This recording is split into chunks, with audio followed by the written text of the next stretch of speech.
بكيت على شباب قد تولى بكيت على شباب قد تولى فيا ليت الشباب لنا يعود ولو أن الشباب يباع بيعا لأعطيت البايع ما يريد بكيت على شباب قد تولى فيا ليت الشباب لنا يعود ولو أن الشباب يباع بيعا لأعطيت البايع ما يريد ওই যে আল্লাহর এক বান্দা বৃদ্ধ অবস্থায় রাস্তা দিয়া হাইটা হাইটা কান্না করতেছেন।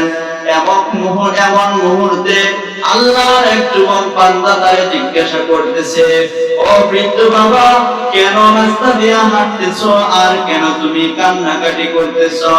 বৃদ্ধ বলে, ও যুবক, তুমিও তো এখন যুবক আছো, তোমার মতো আমি একদিন ছিলাম, তোমার মতো চুল আমার একদিন কাটা ছিল, তোমার মতো আমার একদিন দাড়িও কাটা ছিল। তুমি যেমন সোজা হয়ে আজকে হাঁটতে পারো, আমিও কিন্তু তোমার মতো সোজা হয়ে আমি হাঁটতে পারতাম।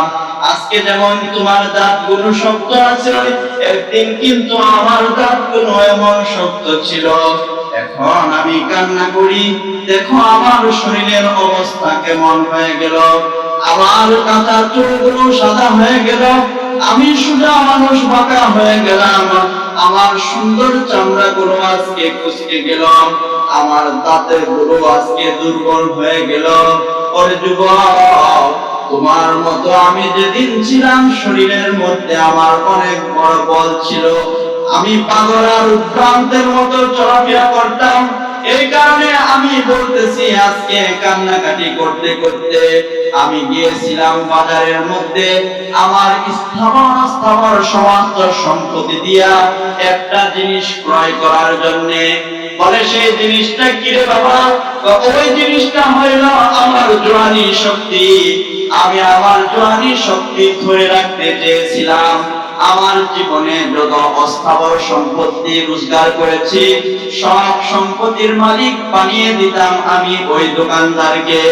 আমার জীবনের যত স্থাবর সম্পত্তি আমি রোজগার করেছি, সব সম্পদের মালিক বানিয়ে দিতাম আমি ওই দোকানদারকে।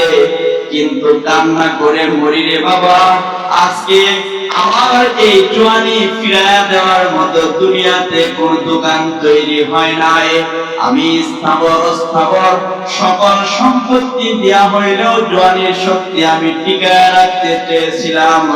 কিন্তু বাবা, আশ্চর্যের কথা হইল, আজকে আমি এই দোকানদার আমি আজকে খুঁজে পাই নাই।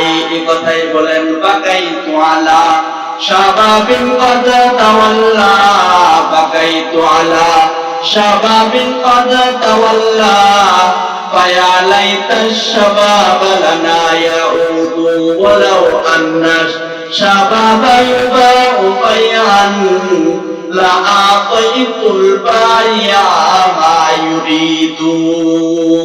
এজন্য জোয়ান মানুষ থাকতে চাই কেন?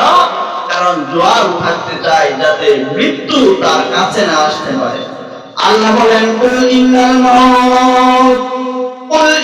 মাউত আল্লাযী তাফিরুনা মিনহু ফাইন্নাহু মুলাকীকুম।